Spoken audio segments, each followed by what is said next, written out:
আসসালামু আলাইকুম, কেমন আছো সবাই? আশা করছি সবাই অনেক বেশি ভালো আছো। তো প্রতিদিনের মতো আরেকটা নতুন ব্লগ নিয়ে চলে আসলাম।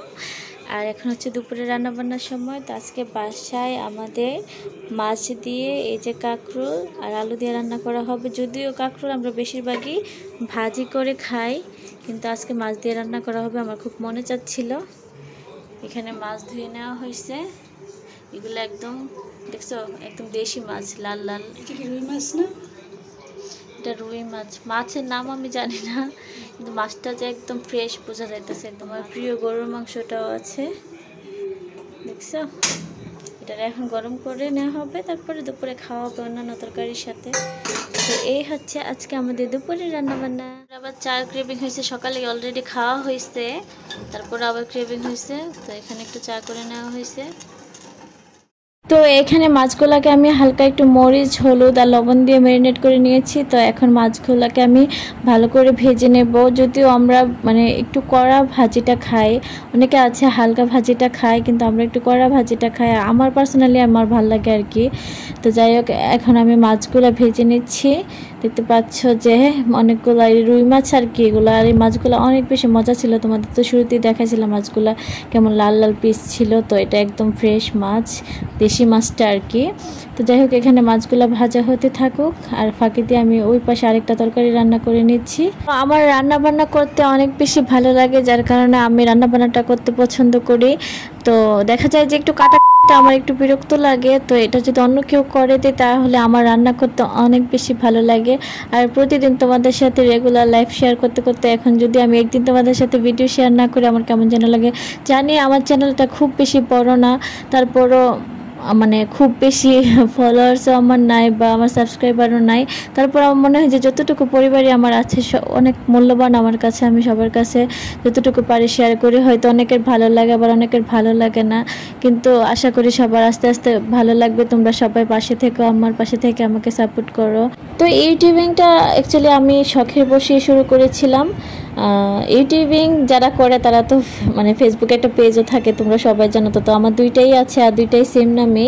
তো এটা আমি শখের বসে করি। দেখা যায় সারাদিন বাসায় থাকার পরে সময় কাটে না, তো একটু ভিডিও করলে দেখা যায় রান্নাবান্না শেষ করে সন্ধ্যা হইলে বা ভিডিও এডিটিং করলাম বা নিজের ভিডিওগুলো যখন পরে দেখলাম অনেক বেশি ভালো লাগে। তো এই জন্য মূলত ইউটিউবিংটা শুরু করা। তো আশা করি আস্তে আস্তে আমিও একদিন অনেক বড় একটা পরিবার হবে যদি তোমরা সবাই আমাকে সাপোর্ট করো, বা আমিও তোমাদের ইনশাল্লাহ সাপোর্ট করব। তো দেখতে পাচ্ছ যে আমার মাছগুলো সব ভাজি হয়ে গিয়েছে। তো এখন আমি সবজিগুলো দিয়ে দিয়েছি, দিয়ে তারপরে হালকা একটু হলুদ দিয়ে ভালো করে ভেজে নেব। পেঁয়াজও দিয়েছি আমি। একদম সিম্পলি রান্না বান্না। আমার রেগুলার ব্লগ যারা দেখো তারা বুঝতে পারবে যে আমি কতটা সিম্পলভাবে রান্না করি। তো ঠিক আছে, এখন আমি এগুলোকে ভালো করে একটু ভেজে নিই। তো ভালো করে এগুলো ভাজা হোক। তো ফাঁকি দিয়ে তোমাদের আরেকটা কথা বলি, এই চ্যানেলটা মূলত আমরা দুই বোন মিলে চালাই। তো আমরা আগে তো দুই বোন একসাথে থাকতাম, তো একসাথেই ভিডিও করতাম। তো এখন দেখা গেছে যে আমার এক বোন ঢাকায় থাকে, আরেকজন আমি ব্রাহ্মণবাড়িয়াতে থাকি। তো দুইজন দুই জায়গা থেকে ভিডিও করি। মাঝখান দিয়ে আমার মোবাইলটা নষ্ট হয়ে গিয়েছিল, যার কারণে আমি ভিডিও করতে পারিনি। ইনশাল্লাহ আবার আমি রেগুলার ভিডিও করব, আমার বোনও ভিডিও করবে। তো দুজন মিলে চ্যানেলটা ম্যানেজ করি আর কি। তো যাই হোক, এখন আমি আবার একটু নেড়েচেড়ে দিয়েছি, তারপর একটু ভাজাভাজি হয়ে গেলে আমি বাকি মশলাগুলো দেব। এই চ্যানেলটার আগেও আমাদের অনেকগুলো চ্যানেল ছিল, মোটামুটি আমরা অনেক ভিডিও আপলোড করতাম, কিন্তু মাঝখানে আবার ধৈর্য হারা হয়ে তারপর আবার সব কিছু অফ করে দিতাম। এরকম করতে করতে অনেকগুলো চ্যানেল আমরা ডিলিট করে দিয়েছিলাম। তো লাস্ট পর্যন্ত এটাকে একটু আঁকড়ে ধরছি যে না, এবার আর অধৈর্য হলে চলবে না। ইনশাল্লাহ লেগে থাকলে, সবার ভালোবাসা থাকলে একদিন আমার চ্যানেলটা অনেক বড় হবে, সবার ভালোবাসা পাবো। আর তোমরা বলতে পারো যে সারাদিন সংসারে কাজ করে আবার আপনি কেন সময় পান না। তো সময় বলতে সারাদিন সংসারের কাজ তো এটা রেগুলার করতেই হবে, এটা তো আর অফ করা যাবে না। আর এটা এখন একটা নিয়মের মধ্যে এসে পড়েছে, আর মনে হয় যেটা রেগুলার কাজ করতেই হবে। তো একটু শখেরও তো একটা জিনিস লাগে মানুষের লাইফে চলতে গেলে, তাই না? তো এটা মূলত শখের বসেই করি, নিজের একটু ভালো লাগে। তাছাড়া যখন পুরানো ভিডিওগুলো নিজেদেরই দেখি খুব ভালো লাগে। যদিও খুব অর্ডিনারি কোনো কিছু আমার চ্যানেলে নাই, মোটামুটি আমার রেগুলার লাইফস্টাইলে শেয়ার করি, রান্নাবান্না বা অ্যাক্টিভিটিস এগুলাই। তারপরও ভালো লাগে দেখি, পুরনো জিনিস মানেই তো অনেক বেশি সুন্দর, তাই না? তো পুরনো রান্নাবান্নাগুলো দেখলেও ভালো লাগে। আমি জানি যারা ইউটিউবিং করো বা ফেসবুকিং করো ফেসবুকে যাদের পেজ আছে তারা সবাই জানো যে এইগুলো আসলে নেশাই করা হয়।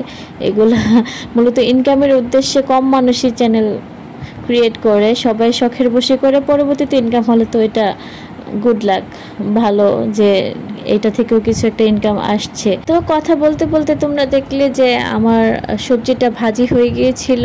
তো ভাজার পর আমি হালকা একটু ঝোল দিয়ে মশলা দিয়ে তারপর একটু ভালো করে কষিয়ে নিয়েছি, অলরেডি কষাচ্ছি। তো এখন আমি ফাইনাল ঝোল দিয়ে দিব, দিয়ে তারপরে একটু উপর দিয়ে বলক আসলে তারপরে মাছগুলা দিয়ে দিব। আর তাছাড়া আজকে আরও আছে হচ্ছে ভর্তা ভাজি, তারপরে গতকালকের আমাদের গরু রান্না করা হয়েছিল না, তোমাদের সাথে শেয়ার করছিলাম, তো গরুর গোশত ছিল। তো এই আজকে সিম্পল রান্না বান্না।